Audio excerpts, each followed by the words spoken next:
राजा बना भिखारी। एक गांव में रामू रहता था। उसे एक दुखद खबर मिली। अचानक खबर सुनकर रामू सकते में आ गया। वह विश्वास नहीं कर पा रहा था कि उसके जीवन में ऐसा भी हो सकता है। उसने अपने बड़े पुत्र को ढूंढा, वह भी नहीं मिला। तभी उसे मालूम पड़ा कि वो अस्पताल गया है। तब जरूर दुर्घटना हुई होगी, लेकिन उसके साथ ऐसा कैसे हो सकता है? यह प्रश्न उसके मस्तिष्क में बवंडर पैदा कर रहा था। रामू के सबसे छोटे पुत्र का एक्सीडेंट हो गया। अस्पताल में डॉक्टरों ने उसे मरा हुआ घोषित कर दिया। इस सदमे को रामू सहन नहीं कर पा रहा था। वह बहुत दुखी हुआ। इस घटना को घटित हुए 4 महीने बीत चले। रामू अभी भी दुखी था। उसकी आंखों के सामने उसके प्रिय पुत्र का मुस्कुराता चेहरा सदैव घूमता रहता था। आखिर बाबूराव ने एक दिन उसे समझाया कि रामू, सच्चाई को झूठ लाया नहीं जा सकता और न ही उसे मुख पर मोड़ा जा सकता है। सच्चाई यह है कि तुम्हारा प्रिय पुत्र अब इस दुनिया में नहीं है। तुम्हें इसे स्वीकारना होगा। देखो, यह सब भाग्य का खेल है, इससे बचना मुश्किल है। अब दुखी होने का क्या फ़ायदा? बड़े बड़े ज्योतिष, राजा महाराजा भी अपना भाग्य नहीं बदल पाते। ज्योतिष की बात सुनकर रामू के मन में उत्सुकता पैदा हुई। उसने पूछा, ज्योतिषी को अपना भाग्य पढ़ लेते होंगे? वे बहुत ज्ञानी होते हैं। तभी बाबूराव बोला, हाँ, किंतु पढ़कर भी वो उसे बदल नहीं पाते। क्यों? रामू ने पूछा। बाबूराव बोला, क्योंकि भाग्य मनुष्य के कर्मों से बनता है। जैसे कर्म वैसा भाग्य। फिर क्या? भाग्य की सच्चाई को स्वीकार कर मनुष्य अपने माप को दुखों से बचा सकता है। बाबूराव ने कहा। फिर रुककर बोले, मैं तुम्हें एक कथा सुनाता हूँ, शायद उससे तुम कुछ सीख समझ सको। पुराने समय की बात है।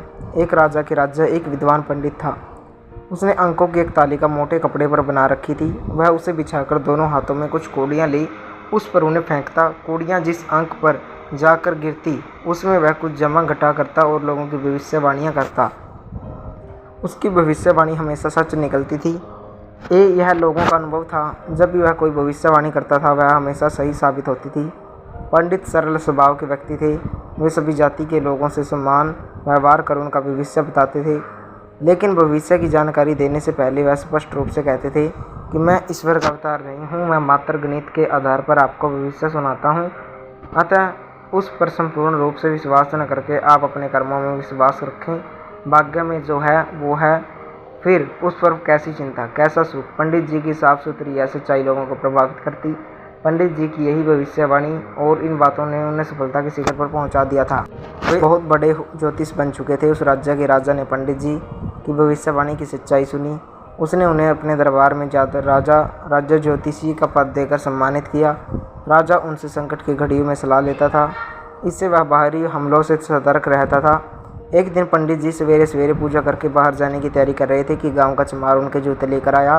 पंडित जी ने कहा, मैं राज दरबार जा रहा हूँ और सोच रहा था कि क्या पहनूं। तुम सही समय पर आ गए। लाओ, यह नया जूता ही पहन कर जाऊँगा। चमार ने चमकता हुआ जूता एक और रखते हुए कहा, पंडित जी, मेरी पत्नी ने सवेरे एक पुत्र को जन्म दिया है। यदि आप उसका भविष्य बता देते तो बड़ी मेहरबानी होगी। पंडित जी बोले, ठीक है, बैठ जा। कहकर पंडित जी ने अपनी चटाई फैलाई और उस पर कौड़ियाँ फेंकी। कुछ देर हिसाब लगाकर पंडित जी ने कहा, उसका भाग्य तो ठीक ठाक है, परंतु हाँ, कुछ समय के लिए वह राजा बनेगा। चमार चौंक कर बोला, राजा? हाँ, लेकिन कुछ समय के लिए, 1-1.5 घंटे के लिए। चमार पंडित जी की भविष्यवाणी से खुश होकर घर लौट गया। तभी राज दरबार का सेवक आया और उसने पंडित जी से कहा कि वे तुरंत चले, राजा जी उन्हें याद कर रहे हैं।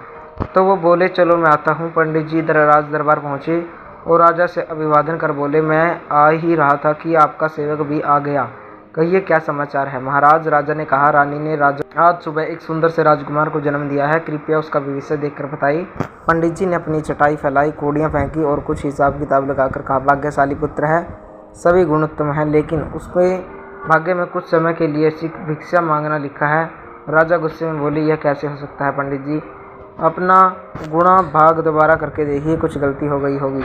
नहीं महाराज, मेरे हिसाब से कोई गलती नहीं है। उसके भाग्य में कम से कम 1 घंटे भिक्षा मांगना लिखा है। पंडित जी ने सच्चाई प्रकट की। राजा को बहुत क्रोध आया। उसने अपने सिपाहियों से कहा, इस पंडित को पकड़कर जेल में डाल दो, इसका दिमाग खराब हो गया है। सिपाही जी जब ज्योतिषी को ले जाने लगे, उसने कहा, उसके भाग्य में कुछ वर्ष जेल में बिताना लिखा है, यह उसे मालूम है। राजकुमार का भविष्य जानने के बाद राजा आसपास के छोटे राज्यों को जीतकर उनकी दौलत लूटने लगा। इतना ही नहीं, अपने राज्यों पर उसने कर की राशि 2 गुनी कर दी। राजा के मन में अब यही था कि वह दौलत का भंडार लगा दे ताकि उसके पुत्र को भिक्षा न मांगनी पड़ी। राजा ने अपने पुत्र को एक ऐसे स्कूल में भर्ती कराया जहाँ उसकी जाति, धर्म तथा वर्ग के बालक शिक्षा प्राप्त करने आते थे। राजा सोचता था कि उसका पुत्र सभी के संग घुल मिल जाए ताकि उसका कोई दुश्मन न हो। समय की गति के साथ राजकुमार बड़ा होता गया। अब वह स्कूल में था। स्कूल में चमार का एक लड़का उसका अंतरंग मित्र था। एक बार स्कूल की ओर से नाटक खेला गया। इसमें सभी साधारण जन तथा दरबारी आमंत्रित थे। राजा और रानी भी इस नाटक को देखने आई, क्योंकि रानी ने राजा को बताया था कि उनका पुत्र भी इस नाटक में अभिनय कर रहा है। राजा ने जब यह पूछा कि कौन सा पात्र, रानी ने कहा वो तो पता नहीं। नाटक आरंभ में नाटक वाले ने नाटक की कहानी तथा उसका उद्देश्य बताया और कहा, इस नाटक में एक राज्य पर बड़ी विपदा की कहानी और इस विपदा को एक भिखारी किस प्रकार अपनी भिक्षा द्वारा दूर करता है, यह आप नाटक में देखेंगे। सूत्रधार ने एक और घोषणा की, इस नाटक में सभी वर्ग के बालक अभिनय कर रहे हैं। यदि आप उनमें से अपने बालकों को पहचान ले तो तुरंत आवाज़ देकर घोषणा करें। नाटक शुरू हुआ। नाटक के सभी पात्र पहचान लिए सिवाय भिखारी पात्र के। भिखारी का अभिनय इतना प्रभावशाली था कि वह पात्रों का परिचय कराया जाने लगा तो दर्शकों से आवाज़ आई, पहले भिखारी का अभिनय करने वाले पात्र का परिचय कराओ, हम उसे नहीं पहचान पा रहे हैं। राजा और रानी की भी उत्सुक थे उसे पहचानने के लिए, साथ ही वे परेशान भी थे यह सोचकर कि कहीं राजकुमार ने उनसे झूठ तो नहीं बोला था। स्कूल के नाटक आयोजकों ने कहा, भाई भिखारी का सर्वोत्तम अभिनय आप सुनकर हैरान रह जाएंगे। उस बालक ने अदा किया है जो जीवन में कभी भिखारी नहीं बन सकता। जानते हो वह कौन है? नहीं। दर्शक चिल्लाए, हमारे राज्य का राजकुमार। इतना सुनते ही लोगों ने आश्चर्य और खुशी के साथ ध्वनि की। राजा और रानी भी खुशी में काफ़ी देर तक यह ध्वनि सुनते रहे। तभी राजा के दिमाग में अचानक एक वाक्य गूंजा, तुम्हारा पुत्र कुछ समय के लिए भिक्षा मांगेगा। ओह, मैंने यह क्या किया? राज ज्योतिषी की भविष्यवाणी कितनी सही निकली है। राजा तुरंत राज दरबार पहुंचे और राजा ज्योतिषी को कारावास से मुक्त करने का आदेश दिया। राजा ने पश्चाताप और शर्मिंदगी से राजा ज्योतिषी की ओर देखा तो वे बोले, महाराज, भाग्य और सच्चाई को स्वीकारने में ही मनुष्य की भलाई है। कथा समाप्त कर बाबूराव ने रामू को निहारा और कहा, भाग्य में जो लिखा है उसे कोई नहीं बदल सकता। रामू ने अपने आंसू पोंछते हुए कहा, आप सही कह रहे हैं, मैं भटक गया था बाबूराव भाग्य के इस खेल में। मैं अपने पोते को ही भूल गया। और ऐसा कहकर उसने अपने पोते को गले से लगा लिया मानो वह अपना छोटा पुत्र हो। अब रामू खुशी खुशी अपने पोते के साथ रहने लगा। तो दोस्तों, कैसी लगी आपको ये कहानी? कमेंट करके जरूर बताएं। अगर आप हमारे चैनल पर नए हो तो चैनल को सब्सक्राइब